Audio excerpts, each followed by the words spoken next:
le remplissage ou Enfill si tu veux te la jouer bilingue ou tout simplement te la péter avec tes potes, tu peux utiliser ce terme. Tout comme dire je fais des prints au lieu de j'imprime ou je suis maker au lieu de dire j'ai une imprimante 3D. Bref, 10%, 20%, 100%, 50% en zigzag, en cubique, j'en passe et des meilleurs. Il y a énormément de motifs et de taux de remplissage disponibles en impression 3D. Alors quand les utiliser, comment les utiliser, pour quelles pièces les utiliser, ça fait beaucoup le terme utiliser, tu auras beaucoup aussi le terme remplissage dans cette vidéo, mais c'est ce que nous allons voir justement dans cette vidéo. Si vous êtes nouveau, vous êtes sur la chaîne du Ips Lab, n'hésitez pas à visionner, il y a pas mal de contenu, on commence à avoir quelques vidéos, on a des crash tests qui ne fonctionnent toujours pas, on a des tutos sur des machines, sur du filament. Bref, on est pas mal, on est bien. Pour les habitués, un grand merci pour votre fidélité. Comme toujours, n'hésitez pas à liker, à partager. Je sais que c'est relou, même moi là quand je te le dis, ben, je me saoule en fait. Quand je vois des mecs qui font ça sur YouTube aussi, ça me saoule. Mais en fait, il faut le faire, c'est tout simplement en fait votre façon de nous remercier quoi, et de permettre à la vidéo d'être vue par le plus de personnes possible. Donc voilà, petite publicité pour ma chaîne faite. De suite, on passe au générique.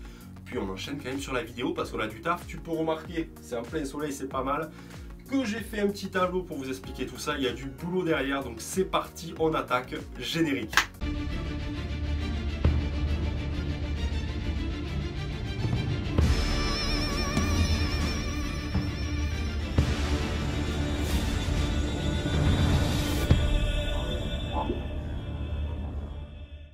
Donc au moment d'imprimer notre pièce, la question du remplissage va se poser. Pour ceux qui ne connaissent pas trop l'impression 3D, à l'intérieur de notre pièce, on a différents taux de remplissage qui s'expriment en pourcentage. Donc notre pièce pourrait être creuse, donc on appellera ça du remplissage un taux à 0%, ou elle pourra être pleine avec un remplissage de 100%. Donc le remplissage est très important, il va jouer sur la résistance de la pièce, mais aussi sur le temps d'impression, et sur le coût de notre impression. Plus il y aura de filaments, plus ce sera long à imprimer et plus ça coûtera cher. Donc là, attention, je tiens à mettre quelque chose au point avec les Jean-Jacques de l'impression 3D.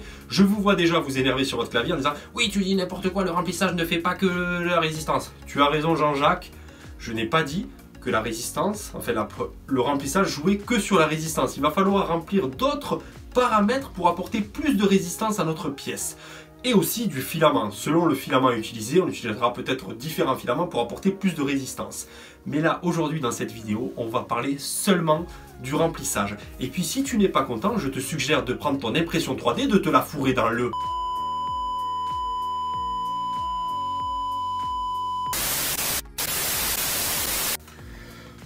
Excusez-moi.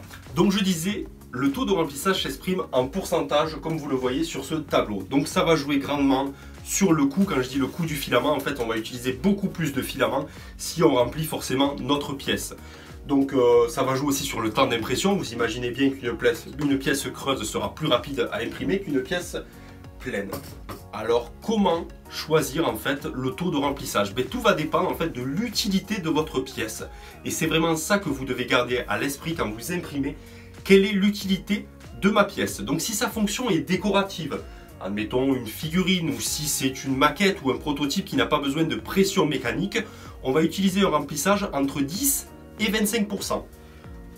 Donc ce qui nous donne, voilà, 10-25%. Donc voilà, pour les pièces décoratives à usage visuel. Pour les pièces dites de résistance, enfin de haute résistance, on va utiliser, pardon, je saute d'abord un pas, on va dire pour des pièces résistantes moyennes qui ont une fonction et qui sont amenées à être manipulées, comme les porte-casques, les porte-manettes que vous allez toucher sans arrêt, que vous pouvez faire tomber, on va utiliser un remplissage entre 25 et 40%. Ensuite viennent les pièces de haute résistance.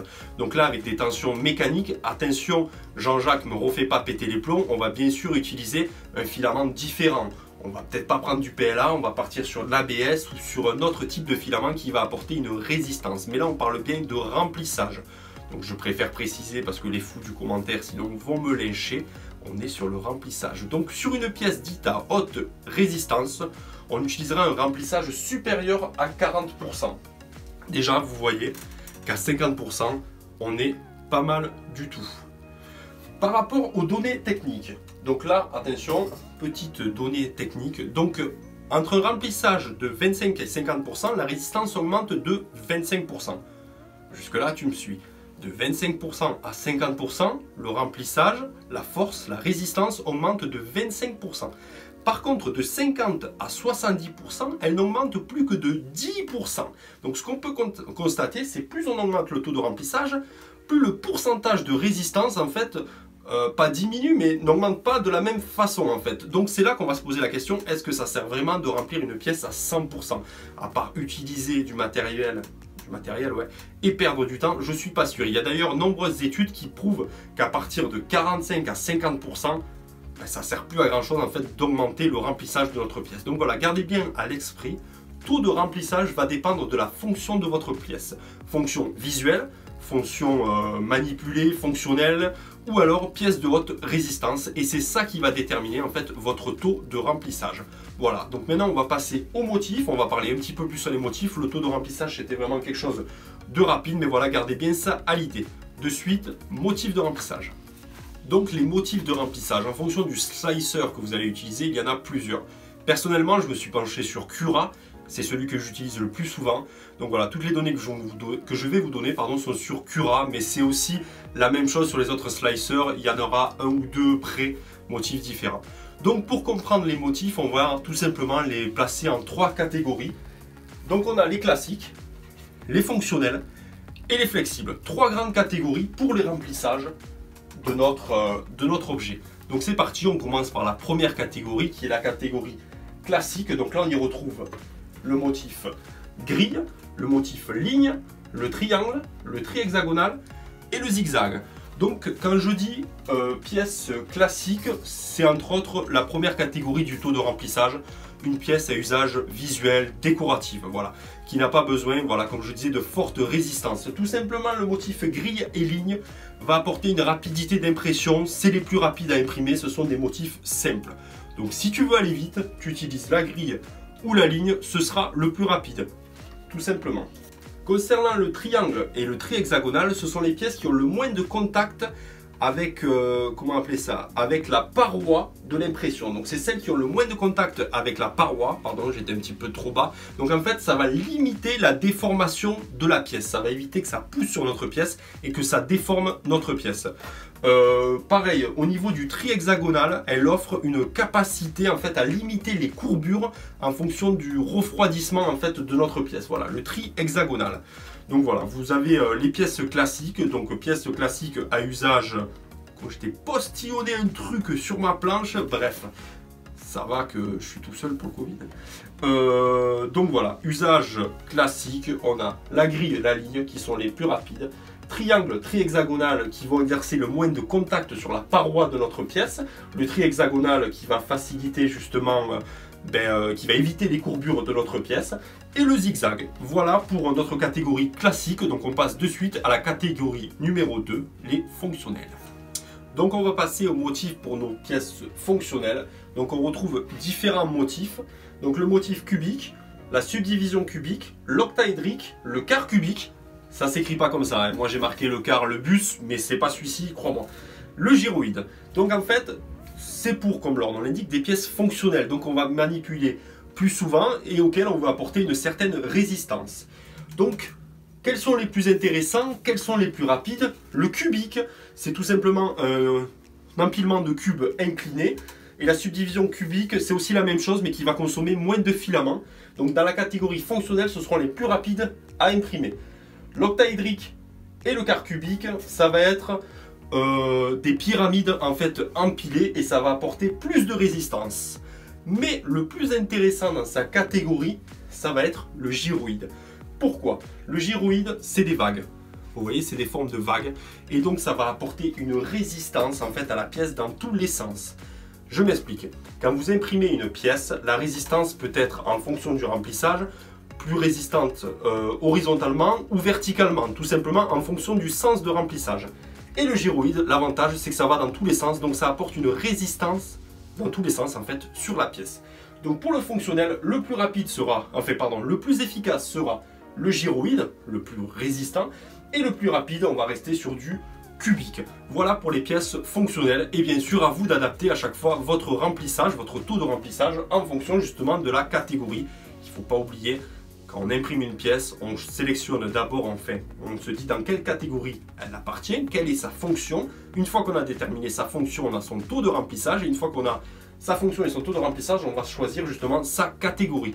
Et là, on va de suite passer à la troisième et dernière catégorie qui est les flexibles. C'est parti. Donc les flexibles, comme l'on l'indique, c'est pour apporter une certaine flexibilité. Donc là, attention Jean-Jacques, le retour de Jean-Jacques. Je te dis pas qu'en fait tu vas rendre le PLA flexible. Non, tu vas utiliser du filament flexible, mais tu vas utiliser ce remplissage en fait tout simplement pour garder les propriétés de ce filament flexible. Parce que voilà, là tu prends le concentrique, admettons. Tu vois à l'intérieur en fait, c'est à l'infini. Tu vois, tu dupliques les formes extérieures en fait à l'intérieur. Ce qui va permettre à ton filament, si tu exerces une torsion en fait, que tu le prends, que tu le broies, il va revenir en fait à sa forme naturelle. Et c'est ça en fait l'intérêt du remplissage, en fait des motifs de remplissage pour filaments flexibles. En fait ça va permettre à la pièce de revenir plus facilement à sa forme originale, à sa forme de base. Donc si tu imprimes du flexible, tu vas choisir le concentrique, l'entrecroisé ou l'entrecroisé 3D. L'entrecroisé, c'est des formes de croix tout simplement en fait qui permettent une plus forte résistance encore que le concentrique. Donc le concentrique, tu fais une torsion, ça va revenir. Mais l'entrecroisé, ça va revenir encore mieux et ça va être encore plus résistant. Et l'entrecroisé 3D, c'est la même chose. Sauf qu'en fait, plus ta pièce va être grande, plus ça va être étiré. Donc ce sera le mieux, mais le plus long. Donc voilà pour tes pièces flexible. Donc je t'ai pas dit que tu allais rendre ta pièce flexible, je te dis bien qu'il faut que tu utilises un filament flexible et que tu utilises ces motifs de remplissage. Donc voilà pour les trois grandes catégories. On passe à la conclusion et on discute, on voit tout ça, vous me dites ce que vous en pensez. C'est parti, conclusion. Voilà, place à la conclusion pour notre vidéo sur le remplissage. J'espère qu'elle vous aura plu. Donc il faut garder à l'esprit une chose, c'est qu'en fait il n'y a pas de meilleur taux de remplissage ou de meilleur motif de remplissage. Tout va dépendre en fait de la fonction de votre pièce. Et c'est ce qu'il faut garder à l'esprit justement avant d'imprimer. Quelle est la fonction de ma pièce? Est-ce qu'elle va être classique, donc visuelle, décorative? Est-ce qu'elle va être fonctionnelle? Est-ce que je veux lui rapporter un usage flexible ou à haute résistance? Et c'est ça qui va déterminer votre taux de remplissage et votre motif. Une fois que vous avez déterminé tout ça, après, ce qui va dépendre et ce qui va déterminer justement le motif, ça va être le temps que vous avez devant vous. Si vous imprimez des lignes et des grilles, ça va aller beaucoup plus vite. Si vous utilisez des gyroïdes, ça va consommer beaucoup plus de filaments, donc les coûts vont être augmentés. Le temps d'impression forcément va être augmenté. Voilà, donc il y a plusieurs paramètres à prendre en compte. Et donc voilà, gardez bien ça à l'esprit. Il n'y a pas de meilleur motif de remplissage, si ce n'est peut-être pour faire des timelapses, il y a des motifs qui sont beaucoup plus jolis que d'autres. Voilà, j'espère que cette vidéo vous aura plu. Petite annotation aussi pour les Jean-Jacques, je préfère repréciser, le remplissage n'est pas ce qui va apporter, enfin n'est pas le seul paramètre qui va apporter la résistance à votre pièce. Il y aura d'autres paramètres à prendre en compte et aussi celui qui a son importance, c'est le filament. Il y a de l'ABS, du PLA, du flexible, il y a plusieurs types de filaments justement et ça va rentrer en compte pour votre résistance. D'ailleurs, je rebondis sur ça, n'hésitez pas à me dire si vous voulez que je fasse une vidéo sur les différents types de filaments et pourquoi pas les catégoriser aussi, et comme ça, ça vous aidera peut-être dans votre choix de filaments, tout comme votre choix de remplissage, de taux de remplissage, de motif de remplissage. Bref, je deviens trop bavard, donc je vais conclure. Un grand merci à tous. N'hésitez pas à vous abonner, à liker et à me dire en commentaire jusqu'à présent, vous, quel type de remplissage et quel motif vous utilisiez. Et est-ce que vous saviez tout ça ou est-ce que je vous ai appris une chose? Et ça, ce serait super pour moi de vous avoir appris quelque chose en ce week-end. Voilà, donc un très bon week-end à vous. On se retrouve dans 15 jours. Maintenant, les vidéos seront tous les 15 à 10 jours. Voilà, comme ça, je vous apporterai un contenu beaucoup plus qualitatif et beaucoup plus long du coup parce que je suis bavard. Je vous laisse. Bon week-end à tous. Un grand merci. À très bientôt.